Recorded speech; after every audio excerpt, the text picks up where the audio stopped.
तो hello everyone, कैसे हैं आप सब लोग। आई होप सब बढ़िया होंगे और आपकी पढ़ाई भी एकदम बढ़िया जा रही होगी। तो आप सभी का हम स्वागत करते हैं हमारे इस खूबसूरत से चैनल फील ऑफ फिजिक्स में। तो अभी हम पढ़ रहे थे मोशन इन 1D और आज है उसका लेक्चर नंबर 1। तो लेक्चर नंबर 1 में हम पढ़ेंगे कुछ बेसिक सी चीज़ें, एक इंट्रोडक्टरी टाइप का लेक्चर समझ लो। आज हम ये बेसिक चीज़ें पढ़ेंगे जिससे हमारा कॉन्सेप्ट क्लियर होगा, ताकि आगे हम इस चैप्टर को और डिटेल में पढ़ पाएंगे। ठीक है, तो आज के हमारे गोल्स क्या क्या होंगे। स्केलर्स एंड वेक्टर्स होंगे, रेस्ट एंड मोशन को हम पढ़ेंगे डिटेल में, डिस्टेंस को पढ़ेंगे और हम डिस्प्लेसमेंट को पढ़ेंगे। ठीक है, आज ये हमारा है नया चैप्टर का फर्स्ट लेक्चर। तो स्टार्ट करें आज का लेक्चर। तो चलिए शुरू करते हैं। तो पहले हम जाते हैं इसके चैप्टर के नाम में घुसते हैं कि इस चैप्टर के नाम का मतलब क्या है। देखो, इस चैप्टर के नाम में आ रहे हैं दो चीज़ें मेनली। पहला आ रहा है मोशन, दूसरा आ रहा है 1D। इन दोनों का मतलब क्या होता है ये जानते हैं। देखो मोशन, अभी हम देखो ये टॉपिक भी है ना हमारा आज का मोशन, तो डिटेल में तो पढ़ेंगे ही, पर एक बेसिक सी चीज़ बता देता हूँ। जब भी कोई ऑब्जेक्ट या जब भी कोई बॉडी मूव कर रही है, मतलब उसकी पोजीशन चेंज हो रही है टाइम के साथ, उसको हम क्या कहते हैं, मोशन कहते हैं। ठीक है, और फिर आता है ये टर्म 1D। 1D का मतलब पता ही होगा, वन डायमेंशन। वन डायमेंशन मतलब अगर मान लो ये कोई बॉडी है, वो एक ही डायरेक्शन में चल रही है, वो सीधा सीधा ऐसे चल रही है, अपनी डायरेक्शन चेंज नहीं कर रही, उसको हम क्या बोलते हैं, 1D बोलते हैं। अब मान लो अगर मैं अपनी ही बात करूं, अगर मैं किसी रोड पे ऐसे सीधा चल रहा हूं, सीधा एक ही डायरेक्शन पे चल रहा हूं और ये रोड भी एकदम सीधा है, तो मैं इसको क्या बोलूँगा कि भाई मैं 1D मोशन कर रहा हूँ। पर मान लो कभी मैं भांग पी के रोड पे चल दिया, ठीक है, अब मैं हूँ भांग के नशे में धुत, तो मैं कैसे चलूँगा, सीधा तो मैं चल नहीं पाऊँगा। तो मैं ऐसे ऐसे ऐसे आगे पीछे ऊपर नीचे ऐसे ऐसे चलूँगा, लुढ़कता हुआ। तो इसको मैं क्या बोलूँगा, 2D मोशन कहूँगा। क्यों, क्योंकि इसमें मेरी डायरेक्शन चेंज हो रही है, कभी मैं थोड़ा इधर को जा रहा हूँ, कभी मैं इधर को जा रहा हूँ, कभी मैं ऐसे जा रहा हूँ। तो इसको मैं क्या बोलूँगा, 2D मोशन बोलूँगा। क्यों, क्योंकि मैं बार बार ऐसे कर्व्स ले रहा हूँ। ये देखो ये कर्व्स है ना, ऐसे। अब कर्व तो ऐसे हूँ लूँगा ही मैं, क्यों, क्योंकि मैं तो भांग के नशे में हूँ। पर हाँ, इसी एग्जाम्पल के टाइम भांग के नशे में हूँ, वैसे पढ़ाऊँगा बिना नशे में ही। ठीक है, जैसे एक कार का भी एग्जाम्पल है कि ये कार सीधे रोड पे चल रही है, अब वो सीधा सीधा चल रही है, इसको भी हम क्या बोलेंगे, 1D मोशन बोलेंगे। तो चैप्टर के नाम की एक बार फील आ गई। आगे बढ़े, अभी अपने आज के टॉपिक्स पे जाएं। चलो, पहला टॉपिक आता है हमारा स्केलर क्वांटिटीज। इससे पहले हम कुछ और चीज़ जान लेते हैं। हमने फर्स्ट चैप्टर में पढ़ा था फिजिकल क्वांटिटीज क्या होती हैं। मैंने बताया था कि भाई फिजिकल क्वांटिटीज वो क्वांटिटीज होती हैं जिनको हम मेजर कर सकते हैं। जैसे मैंने कहा कि मेरे पास कोई रॉड है, मैंने कहा कि उसकी लेंथ है मान लो 2 मीटर, तो मैंने क्या किया, उस रॉड की लेंथ को मेजर करा 2 मीटर। तो लेंथ क्या हो गई, एक फिजिकल क्वांटिटी हुई, PQ लिख देता हूँ अभी, फिजिकल क्वांटिटी हुई एक। तो फिजिकल क्वांटिटीज क्या हुई, ऐसी क्वांटिटीज जिनको मैं मेजर कर सकता हूँ। पर अगर मैंने बोला मुझे किसी पे गुस्सा आ रहा है, ठीक है, तो अब मैं ये थोड़ी बता पाऊंगा मुझे इस पे कितना गुस्सा आ रहा है। ऐसा तो नहीं बोल पाऊंगा मुझे उस पे 10 गुस्सा आ रहा है, 20 गुस्सा आ रहा है या 100 गुस्सा आ रहा है, ऐसा तो कुछ भी नहीं होता। इसका मतलब जिस चीज़ को हम मेजर नहीं कर सकते वो फिजिकल क्वांटिटीज नहीं है, और जिसको हम मेजर कर पा रहे हैं वो है क्या, फिजिकल क्वांटिटीज। इतना समझ में आया। अब फिजिकल क्वांटिटीज दो प्रकार की होती हैं। पहली होती हैं स्केलर क्वांटिटीज, दूसरी होती हैं वेक्टर क्वांटिटीज। तो अभी हम पढ़ते हैं सबसे पहले हमारी क्वांटिटी जो है स्केलर क्वांटिटी। देखो एग्जांपल से समझते हैं। मान लो मैं गया, ये हूँ मैं, ठीक है, चलो मैं नहीं, इस बार तुम्हारा एग्जांपल ले लेता हूँ, खुश हो जाओगे तुम लोग। हाँ, ये हो तुम, ठीक है, और तुम लोग गए किसके पास, राजू भैया के पास। लाल बाल हैं, ठीक है, इसके राजू भैया के पास गए सब्जी लेने। तो तुमने इसको कहा भाई 2 किलो टमाटर देना। क्या बोला तुमने, 2 kg टमाटर दो मुझे। तो तुमने टमाटर देते वक्त ये थोड़ी बोला कि 2 किलो टमाटर देना ईस्ट में, या 2 किलो टमाटर देना वेस्ट में या नॉर्थ में, किसी भी डायरेक्शन में। ऐसा तो नहीं कहा। इस लाइन का मतलब सिर्फ 2 kg टमाटर से ही पता चल रहा है कि हाँ भाई मुझे क्या चाहिए, क्या चाहिए मुझे, 2 kg टमाटर। ठीक है, तो इसका मतलब ऐसी क्वांटिटीज जिनमें सिर्फ मैग्नीट्यूड चाहिए हो, इसमें मैग्नीट्यूड क्या है, ये 2 किलोग्राम है, मतलब 2 है इसका मैग्नीट्यूड कि कितने किलोग्राम टमाटर चाहिए, 2 किलोग्राम टमाटर चाहिए। अब मुझे ये तो बोलने की ज़रूरत नहीं है ना कि मुझे 2 किलोग्राम टमाटर चाहिए ईस्ट की दिशा में। ऐसा तो कुछ भी ना तो सेंस बन रहा है और ना तो मुझे बोलने की ज़रूरत है। मतलब ये मैंने यहाँ पे क्या मेजर करा, मैंने मास मेजर करा। तो इसका मतलब मास क्या होता है, एक स्केलर क्वांटिटी है जिसको मुझे डिफाइन करने के लिए किसी डायरेक्शन की ज़रूरत नहीं है कि किस डायरेक्शन में मुझे क्या चाहिए। मुझे सिर्फ ये चाहिए कि हाँ भाई मुझे इतने किलोग्राम टमाटर चाहिए। सिर्फ मैग्नीट्यूड से मुझे मतलब है कि 2 किलो टमाटर चाहिए या 3 किलो टमाटर चाहिए। सिर्फ मैग्नीट्यूड ही अगर मैंने बता दिया कि कितने किलोग्राम टमाटर चाहिए, उसी से उसका मतलब पूरा हो जाता है डिफाइन कि हाँ भाई मतलब समझ में आ रहा है तूने क्या कहा। पर अगर मैं बोलता कि नहीं नहीं मुझे तो 3 किलो भिंडी चाहिए नॉर्थ की दिशा में, कोई पागल ही समझता ना मुझे। ऐसा तो होता है नहीं। इसका मतलब मास क्या होती है, एक स्केलर क्वांटिटी होती है जिसके लिए मुझे सिर्फ मैग्नीट्यूड की ज़रूरत है, डायरेक्शन का मुझे कुछ भी नहीं करना। वैसे ही लेंथ, जैसे मान लो मैंने किसी रॉड की लेंथ मेजर करी, आ गई 3 मीटर, मैं ये थोड़ी बोलूँगा इसकी इस रॉड की लेंथ 3 मीटर है नॉर्थ की दिशा में, ऐसा भी नहीं बोलूँगा। फिर आता है टाइम। टाइम भी एक स्केलर क्वांटिटी है, डायरेक्शन की ज़रूरत नहीं होती। हम सिर्फ यही बोलते हैं कि 5 मिनट हुए हैं या 5 घंटे हुए हैं, 2 सेकंड हुए हैं, ऐसा ही कुछ। वैसे ही डिस्टेंस भी आज हम पढ़ेंगे और डेंसिटी भी हमने पढ़ा हुआ है। जैसे हम बोलते हैं कि वाटर की डेंसिटी होती है 1 किलोग्राम/मीटर क्यूब। ये थोड़ी बोलते हैं कि साउथ की डायरेक्शन में होती है, ईस्ट की डायरेक्शन में होती है, ऐसा कुछ तो हम नहीं बोलते। हम सिंपल बोलते हैं कि हाँ भाई वाटर की डेंसिटी कितनी है, 1 किलोग्राम/मीटर क्यूब। वैसे ही वॉल्यूम होती है और वैसी स्पीड भी हम अगले लेक्चर में पढ़ेंगे तो पता चल जाएगा कि वो स्केलर क्यों होती है। अब एक चीज़ आती है कि हमें अगर किसी भी स्केलर क्वांटिटी को एक्सप्रेस करना है तो हमें दो चीज़ों की ज़रूरत होगी। कौन कौन सी, आइए जानते हैं। पहला और ये है दूसरा। पहला क्या है, न्यूमेरिकल वैल्यू। न्यूमेरिकल वैल्यू, अब इसको न्यूमेरिकल वैल्यू बोलूँ या मैग्नीट्यूड बोलूँ एक ही चीज़ है। क्यों, क्योंकि न्यूमेरिकल वैल्यू देखो नाम से ही लग रहा है नंबर से रिलेटेड है। और यहाँ पे ये नंबर क्या है, 2 है ना, 2 kg में ये नंबर क्या है, अच्छे से लिख लेता हूँ। क्या है ये नंबर, 2 kg में क्या है, इसकी न्यूमेरिकल वैल्यू 2 है। मतलब 2 क्या बता रहा है, इसका मैग्नीट्यूड बता रहा है। और दूसरा क्या होता है, यूनिट हमें चाहिए होती है। अब अगर मैंने बोला कि मुझे 2 आलू चाहिए तो इसका मतलब ये हुआ ना कि मुझे सिर्फ 2 आलू चाहिए, तो इसका तो कुछ सेंस नहीं बना।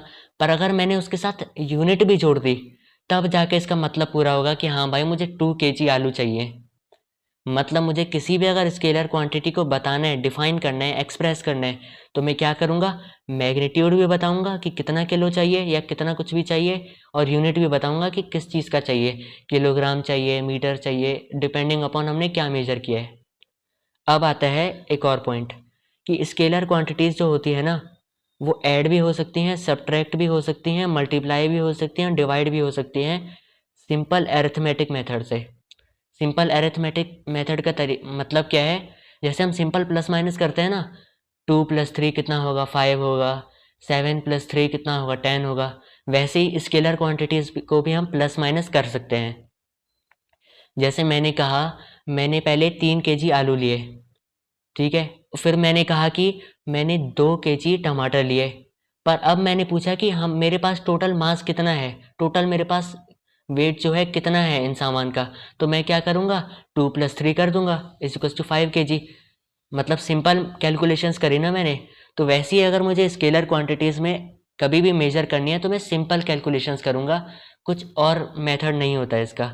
जैसे हम बचपन से करते आए हैं वही होता है। स्केलर क्वांटिटीज़ आ गई समझ में, फील आ गई। अब आगे देखो वेक्टर क्वांटिटीज़। वेक्टर क्वांटिटीज़ समझने से पहले ना एक बहुत बढ़िया फील है इस कंसेप्ट की, वो फील दिलाता हूँ। आओ एक फील से समझते हैं। धमाल मूवी देखी है सभी ने, धमाल मूवी। ये क्या हो गया, हाँ लिख लेता हूँ यहाँ पे, धमाल मूवी देखी है, जिसमें वो डब्ल्यू वाला पेड़ होता है कि एक डब्ल्यू जैसा पेड़ है, उसके नीचे खजाना गड़ा हुआ है 10 करोड़ का। वो वाली फिल्म देखी है सभी ने, आई होप सभी ने देखी होगी। तो इसी से रिलेट करके बताता हूँ। आओ एक कहानी सुनते हैं। मान लो दो दोस्त थे हमारे पास, ठीक है, एक दोस्त का हो गया एक्सीडेंट, अब वो है हॉस्पिटल में, ये है हमारा हॉस्पिटल बेड, वो है कहाँ पे, हॉस्पिटल में, यहाँ पे लेटा हुआ है। मान लो इस दोस्त का नाम है राजू, हमारा दोस्त है एक राजू जिसका एक्सीडेंट हो गया, अब वो बेड पे लेटा हुआ है हॉस्पिटल के। तो उसके पास, राजू के पास कौन गया, बाबूराव गया, बाबूराव। तो अब ये दोनों थे दोस्त।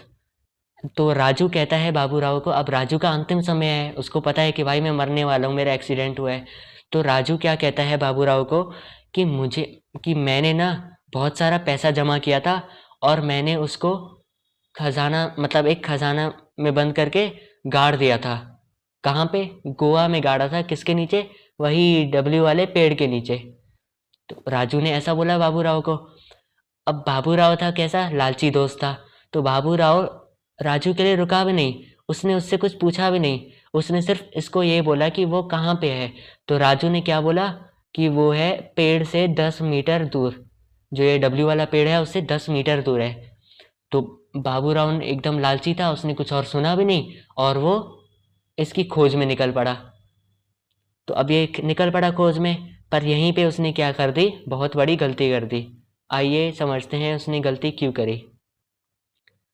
मान लो ये है हमारा वही डब्ल्यू वाला पेड़, उसने कहा कि इससे 10 मीटर दूर है। तो बाबूराव गया वहाँ पे, ये है हमारे बाबूराव, वहाँ पे गए ये पता लगाने के लिए कि वो खजाना कहाँ है। उन्होंने यहाँ से 10 मीटर यहाँ पे खोदा, नहीं मिला। इन्होंने फिर दूसरी डायरेक्शन में खोदा, तब भी नहीं मिला। मतलब मान लो ये ईस्ट की तरफ खोदा, नहीं मिला, ये वेस्ट की तरफ खोदा, तब भी नहीं मिला। फिर उन्होंने आगे की तरफ खोदा, 3D में समझ आ रहा है ना, आगे की तरफ खोदा तब भी नहीं मिला। यहाँ इस तरफ खोदा तब भी नहीं मिला। फिर उसने इस तरफ खोदा तब भी नहीं मिला 10 मीटर। यहाँ पे भी 10 मीटर खोदा तब भी नहीं मिला। वैसे ही करके ये 8 दिशाओं में खोदा, पर खजाना तो मिला ही नहीं। तो उसने कहा कि भाई मैं तो उससे ये पूछना ही भूल गया कि 10 मीटर तो है, पर किस डायरेक्शन में है वो 10 मीटर दूर। अगर उससे पूछ लिया होता कि वो ईस्ट डायरेक्शन में है 10 मीटर दूर, तो उसको सिर्फ एक ही गड्ढा खोदना पड़ता यहाँ पे। पर उसने क्या कर दिया, उसने सुनी ही नहीं उसकी बात और बस भागे भागे चला आया 10 मीटर ही सुन के। तो अब उसको क्या करना पड़ेगा, ये पूरा का पूरा गोल गोल गोल गोल इतना ये पूरा का पूरा खोदना पड़ेगा। अब भाई ये तो खोद दिया, ये तो कैसे खोदा है, सिर्फ 2D में खोदा है, हो सकता है 10 मीटर नीचे की तरफ भी हो। ये तो इन्होंने सिर्फ ऐसे 2D में खोदा ना, हो सकता है 10 मीटर किसी नीचे की डायरेक्शन में हो। तो अब बाबू राव की तो भाई जिंदगी तबाह हो गई, पूरी की पूरी जिंदगी बर्बाद हो जाएगी खजाना ढूंढने में। इसका मतलब बाबू राव को क्या करना चाहिए था, डायरेक्शन भी पूछ लेनी चाहिए थी कि आखिर खजाना है तो किस डायरेक्शन में है। इसका मतलब कई बार ऐसी चीजें आ जाती हैं लाइफ में जिसमें हमें डायरेक्शन को भी इम्पोर्टेंस देनी पड़ती है। समझ में आ गई ये वाली कहानी, समझ में आई। तो आते हैं यहाँ पे, तो वैसी क्वांटिटीज जिनको हमें एक्सप्रेस करने के लिए मैग्नीट्यूड की ज़रूरत तो है ही। जैसे हमने क्या बताया, 10 मीटर, तो 10 मीटर क्या है, वो मैग्नीट्यूड है। मतलब हमें मैग्नीट्यूड की तो ज़रूरत है ही, लेकिन साथ साथ में डायरेक्शन की भी ज़रूरत है कि भाई खजाना गड़ा तो है, 10 मीटर तो दूर गड़ा है पेड़ से, इतना हमें पता है, पर किस डायरेक्शन में गड़ा है हमें ये भी तो ढूंढना है। इतना समझ में आया कि हमें भाई डायरेक्शन को भी पता लगाना चाहिए। तो ऐसी क्वांटिटीज जिनको एक्सप्रेस करने के लिए हमें मैग्नीट्यूड मैग्नीट्यूड और डायरेक्शन दोनों की ज़रूरत हो, उसको हम क्या बोलेंगे, वेक्टर क्वांटिटीज़। वेक्टर क्वांटिटीज़ की फील आई। मतलब बहुत सारे लोग ऐसा बोल देते हैं कि हाँ भाई जिनके पास यूनिट भी हो डायरेक्शन भी हो उनको कहते हैं वेक्टर। पर आज एक्चुअल सिग्निफिकेंस समझ में आई वेक्टर की कि वेक्टर ज़रूरी क्यों होता है। आ गया ना इतना। वैसे ही अब देखो वेक्टर क्वांटिटीज कौन कौन सी है, डिस्प्लेसमेंट जो कि हम आज के लेक्चर में पढ़ेंगे, एक्सेलरेशन जो कि हम कल परसों पढ़ेंगे, वेलोसिटी भी हम अगले लेक्चर में पढ़ेंगे, मोमेंटम हम पढ़ेंगे फोर्स वाले चैप्टर में, और फोर्स तो हम पढ़ेंगे ही फोर्स वाले चैप्टर में। अभी नाम याद रख लो कि ये होते हैं वेक्टर क्वांटिटीज। जैसे फोर्स का मैं एग्जांपल लेता हूँ। मान लो मेरे पास एक यहाँ पे बॉल रखा है, अभी अगर मैं बॉल पे ऐसे फोर्स लगाऊंगा तो वो ऐसे जाएगी, अगर मैं इस डायरेक्शन में फोर्स लगाऊंगा तो वो इस डायरेक्शन में जाएगी। पर वहीं अगर मैं डायरेक्शन को अपोजिट कर दूं तो क्या ये भी अपोजिट हो जाएगी। मतलब मुझे फोर्स को भी लगाने के लिए डायरेक्शन का पता लगाना है ना, कि मुझे फोर्स किस डायरेक्शन में लगानी है। मतलब फोर्स वाली चीज़ में भी डायरेक्शन का टर्म आ रहा है। मतलब फोर्स भी क्या हुआ, एक वेक्टर क्वांटिटी हुई। आ गया ये समझ में? ये वाली फील आ गई ना, डब्ल्यू वाला पेड़ पूरा धमाल मूवी से रिलेट कर दिया। तब भी कोई डाउट हो तो पूछ लीजिएगा। अब हमने पढ़ा था कि स्केलर क्वांटिटीज को एक्सप्रेस करने के लिए क्या चाहिए होता है, न्यूमेरिकल वैल्यू और यूनिट। तो वेक्टर के लिए क्या क्या चाहिए होता है? सबसे पहले 3 चीज़ें चाहिए होती है। कौन कौन सी? ये देखो, सबसे पहले आती है न्यूमेरिकल वैल्यू, NUM लिख देता हूँ, न्यूमेरिकल वैल्यू, जो कि क्या था हमारे एग्जाम्पल में, 10 मीटर था। दूसरा आता है यूनिट। देखो हमने 10 तो लिखा है, ये है न्यूमेरिकल वैल्यू। मीटर क्या है, यूनिट है। मतलब न्यूमेरिकल वैल्यू और यूनिट दोनों ही चाहिए होती है। एक और चीज़ क्या चाहिए होती है, डायरेक्शन। क्या चाहिए होती है, डायरेक्शन क्या है। मान लो अगर मैं पहले ही बोल देता भाई 10 मीटर ईस्ट में है वो खजाना, तो क्या मैं पहली बार ही खोद के निकाल लेता उस खजाने को? हाँ भाई, बहुत आसान हो जाता बाबू राव के लिए खजाना ढूंढ निकालना। वैसे ही तो मुझे न्यूमेरिकल वैल्यू भी चाहिए, मतलब कितना मीटर दूर है, 10, और कितना, कौन सी यूनिट में, मीटर दूर है, 10 मीटर दूर है, और किस डायरेक्शन में है, ईस्ट डायरेक्शन में है। पर अगर मैं बोलूँ कि अगर मुझे किसी दो वेक्टर को सम करना है, मान लो मेरे पास है एक 10 मीटर नॉर्थ और एक है 10 मीटर ईस्ट, मैं इन दोनों को प्लस करके 20 मीटर नहीं लिख सकता। तो जो वेक्टर क्वांटिटीज होती है ना, वो सिंपल सिंपल तरीकों से नहीं होती, एडिशन सब्ट्रैक्शन उनका नहीं होता, इनका डिफरेंट अलजेब्रा होता है। अब ये क्या होता है डिफरेंट अलजेब्रा, ये हम पढ़ेंगे क्लास 11th में। अभी 9th के लिए सिर्फ इतना याद रखना है कि ये सिंपल तरीकों से प्लस माइनस नहीं होती। ये आ गया। अभी वेक्टर के कुछ और फील्ड दे देता हूँ। देखो वेलोसिटी हमने यहाँ पे देखा कि वेलोसिटी क्या होती है। चलो वेलोसिटी नहीं, हम डिस्टेंस या डिस्प्लेसमेंट का ही एग्जांपल ले देते हैं। मान लो मैंने कहा कि वो है +10 मीटर। अगर मैंने कोई चीज़ कही वो क्या है, +10 मीटर, वहीं मैंने कोई चीज़ कही -10 मीटर, तो मतलब क्या है इस प्लस और माइनस का? तो यूजुअली हम क्या लेते हैं, जो प्लस एक्स एक्सिस होती है ना, एक्सिस पढ़ा है, एक्सिस, ये जैसे प्लस एक्स एक्सिस, ये है माइनस एक्स एक्सिस, तो हम क्या करते हैं, जो इस डायरेक्शन में जाता है ना, इस डायरेक्शन में हम उसको मानते हैं प्लस, इसको मानते हैं माइनस। तो अगर मैं ये बोलूँ +10 मीटर, +10 मीटर, इसका मतलब ये है कि कोई भी बॉडी इस डायरेक्शन में 10 मीटर चली। अगर वहीं मैं बोलूँ -10 मीटर, इसका मतलब अपोजिट डायरेक्शन में चली। तो ये प्लस और माइनस क्या बताती है वेक्टर्स में, वेक्टर्स के केस की बात कर रहा हूँ, डायरेक्शन को बताती है। वैसे ही इनको रिप्रेजेंट किया कैसे किया जाता है, जैसे मान लो ये वेलोसिटी है ना, तो मैं वेलोसिटी को कैसे लिखूंगा, सिंपल, पहले v लिखूंगा और इसके ऊपर ना एक ऐसे एरो लगा दूंगा, एक एरो। ये एरो क्या बताएगा कि ये क्वांटिटी क्या है, वेक्टर है। जैसे मैं डिस्प्लेसमेंट या डिस्टेंस की अभी डिस्प्लेसमेंट हम पढ़ेंगे ना, तो उसमें भी मैं ये चीज़ बता दूंगा एग्जाम्पल के साथ, ठीक है। अभी आते हैं, हमने हमारा पहला टॉपिक पढ़ लिया, स्केलर्स एंड वेक्टर क्वांटिटीज। हम आते हैं अपने नेक्स्ट टॉपिक पे, रेस्ट एंड मोशन। इसमें भी एक बहुत बढ़िया सी कहानी सुनाऊंगा, वो भी सुनना, पर पहले थोड़ी सी फील लेते हैं। देखो इस दुनिया में कोई भी ऑब्जेक्ट है ना, वो हर टाइम मोशन में है। जैसे मान लो हमने आसपास अपने देखते हैं कि चिड़िया उड़ रही है, गाड़ियाँ चल रही हैं, कुछ कुछ लोग ऐसे चल रहे हैं, वॉकिंग कर रहे हैं, मतलब भाग रहे हैं कोई। और अगर हम वहीं बात करें कि अर्थ हमारी, वो भी सन के अगल बगल चारों ओर चक्कर लगा ही रही है, मतलब अर्थ भी क्या है, मूव कर रही है, अर्थ भी हमेशा मूव कर रही है। और वहीं किसके अगल बगल, सन के अगल बगल, वहीं सन और बाकी स्टार्स भी किसके अगल बगल घूम रहे हैं, गैलेक्सीज में घूम रहे हैं। इसका मतलब इस दुनिया में कोई भी चीज़ रुकी हुई तो है ही नहीं, हमेशा मोशन में है, चलती ही जा रही है, चलती ही जा रही है। पर तब भी अगर हम रास्ते पे कोई ऐसे पड़ा हुआ पत्थर देखें, तो हम क्या बोलते हैं कि ये पत्थर तो पड़ा हुआ है, ये पत्थर तो रेस्ट पे है। हम ऐसा क्यों बोलते हैं, जबकि हम ये जानते हैं कि सब कुछ मूव हो रहा है, सब कुछ घूम रहा है, पर तब भी हम ये क्यों कहते हैं कि ये चीज़ रेस्ट पे है?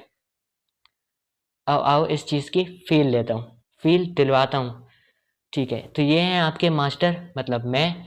देखो मेरे साथ अगर पढ़ना है ना, तो कुछ चीज़ों का याद रखना पड़ेगा। मुझे सर नहीं बोलना, ठीक है, क्या बोलना है, मास्टर, मास्टर, ठीक है, वही पुराने ज़माने वाली फील। तो मास्टर किसके साथ है यहाँ पे, बबीता के साथ है।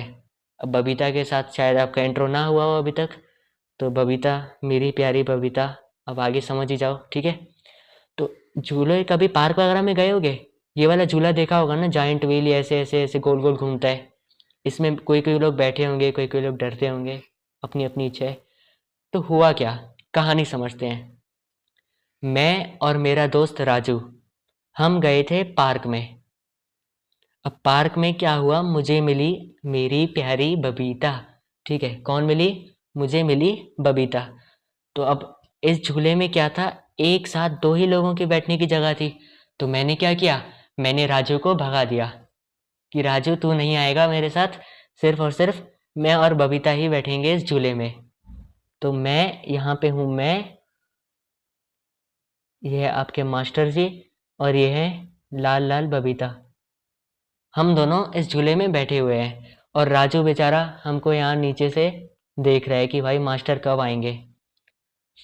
यहाँ लिख देता हूँ, ये है आर से राजू, और यहाँ मैं लिख देता हूँ मास्टर और बबीता, ठीक है। तो अब देखो, जैसे ही ये झूला घूमने लग जाएगा, ये गोल गोल घूमना स्टार्ट करेगा, पता है ना, ऐसे ऐसे गोल गोल घूमेगा, तो होगा क्या, राजू को यहाँ से क्या देखेगा, राजू को यहाँ से क्या देखेगा कि मैं और बबीता इस झूले के साथ ऐसे गोल गोल घूम रहे हैं, गोल गोल घूम रहे हैं। राजू को यही देखेगा ना कि हम दोनों गोल गोल घूम रहे हैं।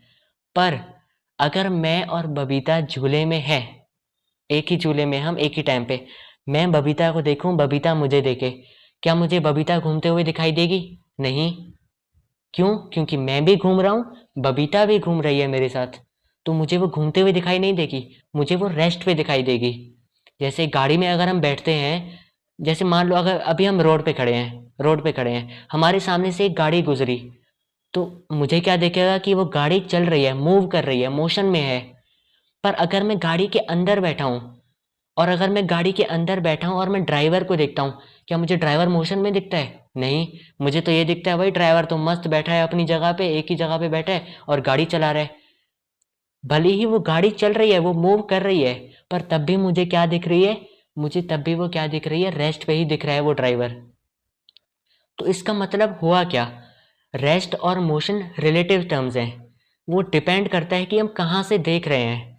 अगर हम रोड पे खड़े होके ड्राइवर को देखें, तो हमें क्या दिखेगा, ड्राइवर अपनी मूव कर रहा है, ड्राइवर अपनी पोजीशन चेंज कर रहा है। पर अगर हम गाड़ी के अंदर बैठ के, मतलब मूविंग फ्रेम में ही जाके देखें ड्राइवर को, तो हमें क्या लगेगा कि भाई ड्राइवर तो एक ही जगह पे बैठा है, ये तो मूव कर ही नहीं रहा। इसका मतलब रेस्ट और मोशन क्या हुए, रिलेटिव टर्म्स हुए, वो अपनी सराउंडिंग्स पे डिपेंड करते हैं। जब हम रोड पे थे तो हमारी सराउंडिंग्स क्या थी, एक रोड थी जो कि एक ही जगह पे रुकी हुई है और गाड़ियां चल रही थी। पर जब हम गाड़ी में आके बैठ गए तो हमारी सराउंडिंग क्या हो गई, गाड़ी हो गई, और हमने उस गाड़ी को क्या मान लिया, रेस्ट पे मान लिया। अब हमने गाड़ी को रेस्ट पे मान लिया, तो गाड़ी में कुछ भी हो, हमें वो सब कुछ रेस्ट पे ही दिखेगा। फील आई इस चीज की। जैसे हम ट्रेन में बैठते हैं तो हमें ट्रेन रेस्ट पे दिखती है, पर हम खिड़की से बाहर देखते हैं तो हमें क्या दिखता है कि पेड़ पीछे जा रहे हैं। असली में पेड़ तो पीछे नहीं जा रहे, असली में हमारी ट्रेन आगे जा रही है। पर हम भी उस ट्रेन के अंदर बैठे हैं जो कि मूव कर रही है, हम उसी सराउंडिंग में है जो कि मूव कर रही है, तो हमें क्या दिखता है कि ट्रेन तो भाई रेस्ट पे है और ये पेड़ पीछे जा रहे हैं। इतना आया समझ में। तो वैसे ही होगा क्या, अगर मैं यहाँ से बबीता को देखूंगा, अब बबीता मेरे साथ ही मोशन में है, तो मुझे क्या दिखेगी, बबीता यहाँ पे रेस्ट पे दिखेगी। पर अगर मैं राजू को देखूंगा तो राजू मुझे मोशन पे दिखेगा। वैसे ही अगर राजू मुझे और बबीता को देखेगा, तो मैं और बबीता कैसे दिखेंगे, मोशन में दिखेंगे कि भाई हम तो गोल गोल गोल गोल गोल गोल घूम रहे हैं। पर अगर मैं देखूंगा बबीता को तो मुझे क्या वो मोशन में देखेगी, नहीं, मुझे तो वो रेस्ट पे देखेगी कि वो मेरे साथ बैठी है। समझ में आया, मोशन की फील आई, मोशन और रेस्ट दोनों की फील। तो आओ डेफिनेशन पढ़ते हैं। एक बॉडी को हम रेस्ट पे कब कहेंगे, अगर वो अपनी पोजीशन चेंज नहीं कर रही, किसके रिस्पेक्ट में, सराउंडिंग के रिस्पेक्ट में। जैसे हम अगर रोड पे खड़े थे तो हम रेस्ट पे थे, क्यों, क्योंकि हमारा जो सराउंडिंग था रोड, उसके रिस्पेक्ट से हम पोजीशन अपनी चेंज नहीं कर रहे थे। पर अगर हम एक गाड़ी को देखें उसी रोड पे खड़े हुए, तो गाड़ी क्या कर रही है, अपनी पोजीशन चेंज कर रही है। तो वैसे ही बॉडी को हम मोशन में कब कहेंगे, अगर वो अपनी पोजीशन चेंज कर रही है सराउंडिंग के हिसाब से। जैसे इसका एग्जांपल है स्टोन लाइंग एट रेस्ट। एक स्टोन है, ऐसे पत्थर पड़ा हुआ है रोड पे, तो हम क्या बोलेंगे, ये रेस्ट पे है। जबकि अर्थ वगैरह पूरी सब कुछ घूम रही है, पर तब भी हमको वो रेस्ट पे क्यों दिखती है? क्योंकि उसके सराउंडिंग्स ही ऐसी है। वो अपनी सराउंडिंग्स के रिस्पेक्ट में अपनी पोजीशन चेंज ही नहीं कर रहा, वहीं पड़ा हुआ है। और वहीं मोशन का एक एग्जांपल क्या है? ट्रेन लीविंग द प्लेटफॉर्म, कि एक ट्रेन है, अपनी प्लेटफॉर्म से वो निकल पड़ी, तो हमें क्या देखे कि हाँ भाई ट्रेन चल रही है। और ट्रेन हमें चलती हुई कब फील होगी? जब हम प्लेटफॉर्म पे हैं, ट्रेन के अंदर नहीं है। ट्रेन के अंदर हुए तब तो हमें ट्रेन रेस्ट पे ही दिखेगी। समझ में आया रेस्ट और मोशन? एकदम फील आ गई? आ गई। ये छापना हो या एग्जाम्पल कुछ लिखना हो तो छाप देना वीडियो को पॉज करके। अब आते हैं हमारे नेक्स्ट टॉपिक, जो कि है मोशन इन 1D। देखो, सबसे पहले एक चीज समझते हैं। यहाँ अगर कोई हमारा ऑब्जेक्ट है, मान लो हमारा कोई बॉल है, और वो ऐसे सीधा सीधा सीधा सीधा चल रहा है, तो वो जितना यहाँ पे डिस्टेंस कवर करेगा ना, मान लो d डिस्टेंस, अगर ये डिस्टेंस बॉल के साइज के हिसाब से, बॉल के साइज के कंपैरिजन में अगर ये डिस्टेंस बहुत बड़ा है, बहुत ही बड़ा है, तो हम क्या करेंगे, इस बॉल को ना एक पॉइंट साइज ऑब्जेक्ट मान लेंगे कि भाई इसका बॉल का साइज ऐसे एक पॉइंट जितना है, एक पॉइंट जितना है, इसके और कोई डायमेंशंस नहीं है, सिर्फ एक पॉइंट जितना है। तो अगर जब भी हम मूव कर रहे हो, किसी चीज़ का डिस्टेंस बहुत बड़ा हो, किससे? उस ऑब्जेक्ट के साइज से। जैसे बॉल ने कितना डिस्टेंस कवर कर लिया, मान लो 1 किलोमीटर डिस्टेंस कवर कर लिया, पर वहीं बॉल तो छोटू सा होता है, तो हम बॉल को क्या मान लेंगे? एक पॉइंट साइज ऑब्जेक्ट मान लेंगे। इतना आ गया। अब देखो, मोशन इन 1 डायमेंशन होता क्या? हमने पहले ही पढ़ा कि जब भी हम स्ट्रेट लाइन में, एक ही सीधी सीधी लाइन में हम चलते हैं, तो हम उसको क्या बोलते हैं? Motion in 1 dimension. जैसे ये, इसको देखो, अब ये क्या है, इसके हाथ में ना ऐसे कुछ दे देते हैं, ये आम दे देते हैं इसके हाथ में। अब ये क्या किया, वो जेठालाल में संग्राम सिंह याद है, जिसके पास से कच्ची कैरी तोड़ने जाते थे बच्चे? हाँ, तो ये क्या है, ये राजू ना संग्राम सिंह के यहाँ से आम चुरा के लेके आया। अब संग्राम सिंह इसके पीछे पड़ गया, तो ये यहाँ पे भाग रहा है। अब इसके आगे का रोड पूरा सीधा सीधा है, तो ये एक ही सीधी सीधी लाइन में भागे जा रहा है, तो इसके मोशन को हम क्या बोलेंगे? 1D मोशन कहेंगे, क्योंकि एक स्ट्रेट लाइन में भाग रहा है। तो मोशन इन 1D की क्या हुई definition? When a body moves along a straight line path, it's motion is said to be 1 dimension motion. For example, motion of a train. जैसे हम ट्रेन में देखते हैं, ट्रेन की रेलवे ट्रैक देखा होगा ना, वो ऐसे ऐसे ऐसे थोड़ी होता है। मेजॉरिटी कैसे होते हैं? ऐसे सीधे सीधे होते हैं। तो मोशन ऑफ ट्रेन को हम क्या बोल सकते हैं? 1D मोशन बोल सकते हैं। वैसे ही कार, एक लंबे से स्ट्रेट रोड पे अगर कार जा रही है सीधे सीधे सीधे सीधे, तो हम उसको क्या बोलेंगे? मोशन इन 1 डायमेंशन बोलेंगे। वैसे ही ये राजू जो आम चुरा के भाग रहा है, इसके भी हम मोशन को क्या बोलेंगे? 1 डायमेंशनल मोशन बोलेंगे। आ गया? अब आते हैं 2 डायमेंशनल मोशन क्या होता है। ये देखो, ये है एक कर्व्ड रोड, दिख रहे हैं? ये कर्व्स दिख रहे हैं यहाँ पे, ये सांप की तरह।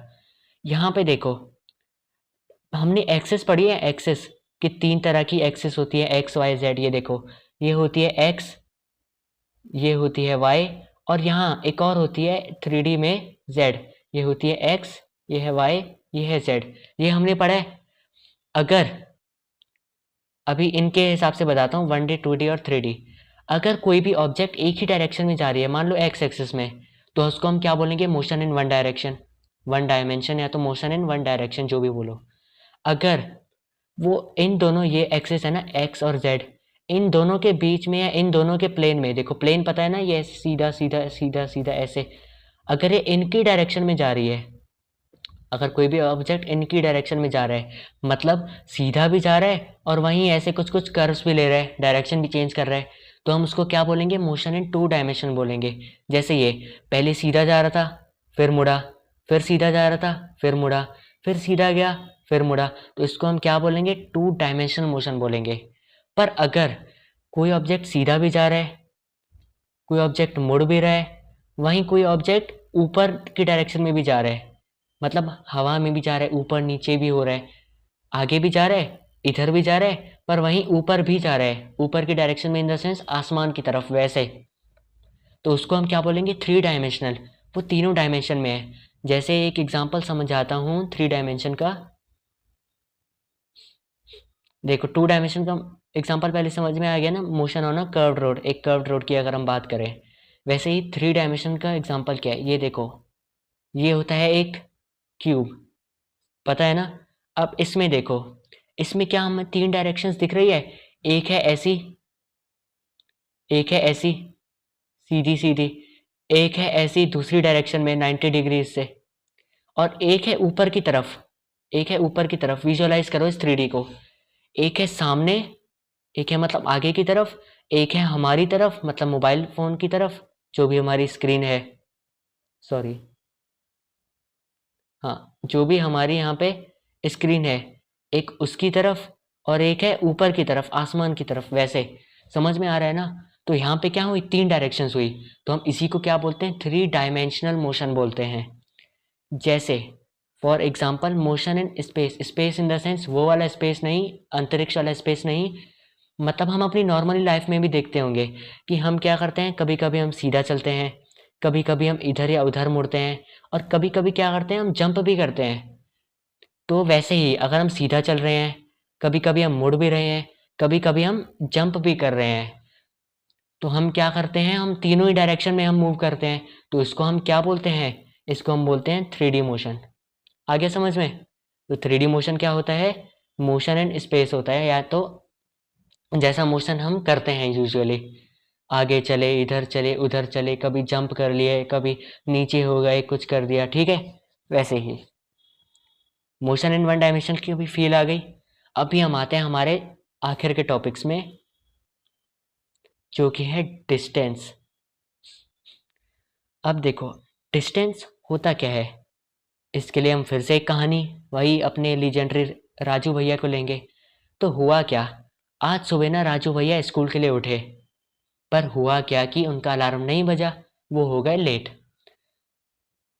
पर पहले हम नॉर्मल डेज की बात करते हैं। राजू भैया ऐसे रोज उठते थे अलार्म से अपने, तो वो क्या करते थे, 10 मिनट पहले का अलार्म लगा देते थे, ताकि मान लो अगर ये उनका घर है, ये उनका घर है और ये उनका स्कूल है, तो वो क्या करें, अपने दोस्त के साथ ये घूम घूम के पूरा आराम से स्कूल जाएं, इधर उधर घूम के, कि उनके पास टाइम ज़्यादा होता था, जल्दी उठ जाते थे, तो वो इधर उधर पूरा पूरे शहर का चक्कर लगा के स्कूल पहुंचते थे। तो वो जो ये पूरा डिस्टेंस यहाँ से पे कवर करते थे ना, वो जितना चलते थे उसको हम क्या बोलते हैं, डिस्टेंस बोलते हैं। सिंपल भाषा में समझ लो, अभी और डिटेल में भी पढ़ाऊंगा। तो जितना उन्होंने चला, मतलब जितना, ये हमारे राजू भैया भी बना लेता हूँ, जितना हमारे राजू भैया ने यहाँ पे चला, वो जितना भी यहाँ पे चल के गए, उसको हम क्या बोलेंगे, डिस्टेंस बोलेंगे। पर हुआ क्या, एक दिन राजू भैया को हो गई लेट, राजू भैया का अलार्म नहीं बजा, तो वो क्या इधर उधर पूरा शहर घूम के जाएंगे स्कूल, नहीं, वो क्या चाहेंगे कि मैं जल्द से जल्द स्कूल पहुंचूं। तो वो क्या करेंगे, सबसे छोटा रास्ता चुनेंगे, स्कूल पहुंचने तक का सबसे छोटा रास्ता चुनेंगे, ठीक है ना। यही करते हैं हम लोग भी। तो किसी भी दो जगहों के बीच का सबसे छोटा रास्ता क्या होता है, उसके बीच में एक सीधी सी लाइन, ठीक है। तो इस सबसे छोटे रास्ते को हम क्या बोलेंगे, इस छोटे रास्ते को हम बोलेंगे डिस्प्लेसमेंट। वहीं इस वाले रास्ते को हम क्या बोलेंगे, जो लॉन्ग कट लिया था, इधर उधर घूम के जाते थे, उसको हम बोलेंगे डिस्टेंस। डिस्टेंस क्या होती है, स्केलर क्वांटिटी होती है, और डिस्प्लेसमेंट क्या होती है, वेक्टर क्वांटिटी होती है। अब ये स्केलर क्यों होती है, वेक्टर क्यों होती थी, वो भी पढ़ते हैं। देखो डिस्टेंस मैंने क्या बोला, जितना भी ये डिस्टेंस ऐसे चलेगा, जितना भी ये रास्ता चलेगा, राजू भैया चले गए, उसको हम क्या बोलेंगे, डिस्टेंस बोलेंगे। तो डिस्टेंस की डेफिनेशन क्या ये हो सकती है, total length of path through which a body moves, मतलब टोटल जितना भी रास्ता बॉडी ने मूव करा, जितना भी पाथ बॉडी ने मूव करा, उसकी लेंथ को हम क्या बोलते हैं, डिस्टेंस ट्रेवल्ड बोलते हैं। अब अब मान लो अगर ये राजू भैया क्या करते, ये वाला रास्ता ना चुनते, इसकी जगह एक और रास्ता चुनते, मान लो ऐसा वाला, ऐसा वाला, ये जो दूसरा मैंने रास्ता बनाया, अगर ये दूसरा वाला रास्ता चुनते तो क्या इनका डिस्टेंस भी चेंज हो जाता, हो जाता। क्यों, क्योंकि अब इन्होंने कुछ और डिस्टेंस चला है, हो जाता ना। तो वैसे ही डिस्टेंस क्या किस पे डिपेंडेंट करता है कि हमने कौन सा पाथ फॉलो किया, हमने कौन सा रास्ता चुना है। और ये क्या होती है, एक स्केलर क्वांटिटी होती है। मतलब मान लो अगर मैंने बोला कि अगर राजू स्कूल गया पहले वाले रास्ते से, पहला वाला रास्ता कौन सा था, ये वाला, ये वाला, और दूसरा रास्ता कौन सा था, ये वाला। मान लो मैंने बोला पहले रास्ते में उसने 50 मीटर गया वो, और दूसरे रास्ते में 100 मीटर। तो क्या मुझे ये बताना पड़ा कि 100 मीटर किस डायरेक्शन में या 50 मीटर किस डायरेक्शन में? नहीं, मैंने तो सिर्फ ये बोला कि राजू पहले दिन 50 मीटर चला, दूसरे दिन 100 मीटर। मतलब इसका मीनिंग पूरा समझ में आ रहा है ना, बिना डायरेक्शन के भी। तो ये क्या हुआ, स्केलर क्वांटिटी हुआ। अब देखो हमने यहाँ पे यूनिट कौन सी यूज़ करी, मीटर यूज़ करी। तो इसकी यूनिट क्या होती है, मीटर होती है, सेंटीमीटर होती है, किलोमीटर होती है, मतलब लेंथ की यूनिट्स। आ गया इतना। अब डिस्प्लेसमेंट पे जाएं। अब डिस्प्लेसमेंट, मान लो वही राजू भैया वाला एग्जांपल, ये है ये है घर और ये है स्कूल। अब एक पहला रास्ता इन्होंने चुना, ये डिस्टेंस है ये, ठीक है। ये जो रास्ते ऐसे इधर उधर वो हो रहे हैं ना, वो डिस्टेंस है। क्योंकि डिस्प्लेसमेंट तो मैंने यहाँ पे भी बताया था, क्या था, शॉर्टेस्ट रास्ता था, ठीक है। और वहीं पे इसमें से शॉर्टेस्ट रास्ता अभी एक बार बना लेते हैं, ये सीधे सीधे ये जो लाइन होगी इसके और इसके बीच में, ये क्या होगी हमारी, येलो कलर से मैं क्या कर देता हूँ, डिस्प्लेसमेंट। मान लो पहले दिन राजू भैया गए ये वाले रास्ते, दूसरे दिन गए ये वाले रास्ते, तीसरे दिन गए ये वाले रास्ते। क्या तीनों में उनका डिस्टेंस अलग अलग हुआ? बिल्कुल हुआ, क्योंकि उन्होंने क्या किया, अलग अलग रास्ते फॉलो किए, तो उनका क्या हुआ, डिस्टेंस अलग अलग हुआ। पर क्या उनका डिस्प्लेसमेंट कभी भी चेंज होगा? नहीं। क्यों? क्योंकि घर भी हमेशा वहीं पे है और स्कूल भी हमेशा वहीं पे है। ऐसा तो नहीं है ना कि घर और स्कूल ही अपनी पोजीशन चेंज कर रहे हैं। घर और स्कूल की पोजीशन हमेशा के हमेशा वहीं है, एक ही जगह पे है, वो फिक्स्ड। तो इनके बीच का शॉर्टेस्ट डिस्टेंस भी क्या ये वाला हमेशा फिक्स्ड रहेगा? सीधी सीधी लाइन ये वाली फिक्स्ड रहेगी? हमेशा रहेगी। तो डिस्प्लेसमेंट क्या हुआ, डिस्प्लेसमेंट क्या हुआ, shortest distance between initial and final position. Initial क्या था, इनिशियली मतलब शुरू में वो कहाँ पे था, घर में था। फाइनली वो कहाँ पे पहुंचा, स्कूल में पहुंचा। मतलब इनिशियल और फाइनल पोजीशन के बीच का ये जो डिस्टेंस है, शॉर्टेस्ट डिस्टेंस है, इसको हम क्या बोलते हैं, डिस्प्लेसमेंट बोलते हैं। और डिस्प्लेसमेंट को डिफाइन करने के लिए हमें मैग्नीट्यूड तो चाहिए होता है। मान लो मैंने बोला ये डिस्टेंस कितना है, 10 मीटर है, पर मुझे डायरेक्शन भी बतानी होगी कि शॉर्टेस्ट डिस्टेंस कौन सी डायरेक्शन में है 10 मीटर का, कि ईस्ट की डायरेक्शन में है, नॉर्थ की डायरेक्शन में है, या नॉर्थ ईस्ट की डायरेक्शन में है। तो मुझे बताना होगा कि अगर हम राजू के घर से नॉर्थ ईस्ट की तरफ 10 मीटर चलें तो ये शॉर्टेस्ट डिस्टेंस होगा इसके घर से और स्कूल के बीच का। तो मतलब इसमें क्या हुआ, मुझे डायरेक्शन भी बतानी पड़ी। तो ये क्या हो गई, एक वेक्टर क्वांटिटी हुई, और डायरेक्शन का भी पता लगाना पड़ा और मैग्नीट्यूड का भी। इसकी डायरेक्शन अब कौन सी होगी, इनिशियल से फाइनल पोजीशन के डायरेक्शन में ऐसी होगी। आ गया इतना समझ में? अब ये भी डिस्टेंस ही मेजर कर रहा है कुल मिला के, जैसे मीटर, तो इसकी भी यूनिट क्या हो जाएगी, मीटर होगी, सेंटीमीटर होगी, किलोमीटर होगी वगैरह। अब आते हैं हम अपने नेक्स्ट टॉपिक पे। पहले उससे पहले एक चीज़ बता देता हूँ कि हम डिस्टेंस को किससे रिप्रेजेंट करते हैं, एस से, सिंपल एस से, ठीक है। और डिस्प्लेसमेंट को किससे रिप्रेजेंट करते हैं, एस तो लिखते ही हैं, पर मैंने क्या बोला था, जब वेक्टर हो तो हम उसके ऊपर एक एरो भी लगा देते हैं, ऐसे। आ गया इतना? अब आते हैं हम अपने आज के आखिरी टॉपिक में, डिफरेंस क्या होता है डिस्टेंस और डिस्प्लेसमेंट के बीच का। अब देखो, अगर मैंने कहा कि ये है वही राजू का घर, ये है उसका स्कूल, एक रास्ता था ये, एक रास्ता था ये, डिस्प्लेसमेंट थी ये, पर क्या कभी मैं डिस्टेंस भी यही जा सकता हूँ? मान लो राजू एक दिन यहाँ से गया, एक दिन यहाँ से गया, पर तीसरे दिन उसका मूड बदला, वो सीधे सीधे गया, तो क्या ये भी उसका डिस्टेंस होगा? होगा ना। मतलब डिस्प्लेसमेंट वैसे तो क्या होगा, शॉर्टेस्ट डिस्टेंस होता है, मतलब वैसे तो वो डिस्टेंस से हमेशा कम होगा। पर अगर डिस्टेंस और डिस्प्लेसमेंट दोनों एक ही डायरेक्शन में, जैसे इस केस में, तो क्या होगा, डिस्टेंस और डिस्प्लेसमेंट बराबर हो जाएंगे। जैसे डिस्प्लेसमेंट तो क्या होगा, मैग्नीट्यूड जो होगा ना डिस्प्लेसमेंट का, या तो वो कम होगा या तो वो ज़्यादा होगा डिस्टेंस, या तो वो इक्वल होगा डिस्टेंस के। पर कभी भी डिस्प्लेसमेंट ज़्यादा नहीं हो सकता डिस्टेंस से। क्यों? क्योंकि डिस्प्लेसमेंट खुद क्या कहते हैं कि वो शॉर्टेस्ट डिस्टेंस है। अब अगर वो शॉर्टेस्ट डिस्टेंस है तो वो उससे ज़्यादा कैसे होगा? समझ में आ रहा है ना? जैसे एक एग्जांपल, मान लो यहाँ से एक एक हमारे बाबू भैया हैं, इन्होंने यहाँ से स्टार्ट करी अपनी जर्नी। 3 मीटर यहाँ चले, यहाँ आके पहुँच गए यहाँ पे, और यहाँ से वो चले आगे की तरफ 4 मीटर, यहाँ तक पहुँच गए। तो मैंने क्या कहा कि ये जो डिस्टेंस चले, यहाँ से यहाँ 3 मीटर, यहाँ से यहाँ 4 मीटर, कितना चले? 7 मीटर। सॉरी, ये क्या हो गया? हाँ, कितना चले? 7 मीटर चले। पर वहीं अगर मैं बोलूँ कि इनका डिस्प्लेसमेंट कितना है, तो क्या वो शॉर्टेस्ट डिस्टेंस होता है? क्या ये हो जाएगा शॉर्टेस्ट डिस्टेंस? यहाँ से चले इनिशियल, यहाँ से चले फाइनल, ये शॉर्टेस्ट डिस्टेंस हो जाएगा। पाइथागोरस थ्योरम लगा देंगे, 3 मीटर 4 मीटर, तो यहाँ पे पाइथागोरस थ्योरम लगा के क्या आएगा? 5 मीटर। मतलब उन्होंने डिस्टेंस तो कितना चला? 7 मीटर, पर डिस्प्लेसमेंट कितना आया? 5 मीटर। मतलब डिस्प्लेसमेंट या तो कम होता है डिस्टेंस से, पर डिस्टेंस के इक्वल कब होगा? जब दोनों सेम डायरेक्शन में हो। अब डिस्टेंस क्या होता है? हमेशा पॉजिटिव होता है, वो कभी भी नेगेटिव हो ही नहीं सकता। पर डिस्प्लेसमेंट क्या होती है? पॉजिटिव भी हो सकती है, नेगेटिव भी हो सकती है। जैसे मैंने ये वाला एग्जांपल समझाया था, ये वाला, ये वाला, ये इसमें मैंने डिस्प्लेसमेंट को क्या बोला? नेगेटिव भी बोला था। क्यों? क्योंकि वो उल्टी डायरेक्शन में जा रहा था। तो वैसे ही नेगेटिव डिस्प्लेसमेंट का मतलब क्या होता है? जब कोई ऑब्जेक्ट उल्टी डायरेक्शन में जा रहा हो, मान लो मैं इसको कहूँगा पॉजिटिव, और अगर ऐसे में जा रहा है तो नेगेटिव, ऐसा। अब आता है displacement can be zero even if distance is not zero. एक बार इसको मिटा दूं, बस आखिरी पॉइंट है। देखो, मान लो मैं एक सर्कुलर पार्क में चला, एक पार्क है जो कि कैसा है? गोल है। मैं यहाँ से चला और यहाँ से यहाँ तक आ गया।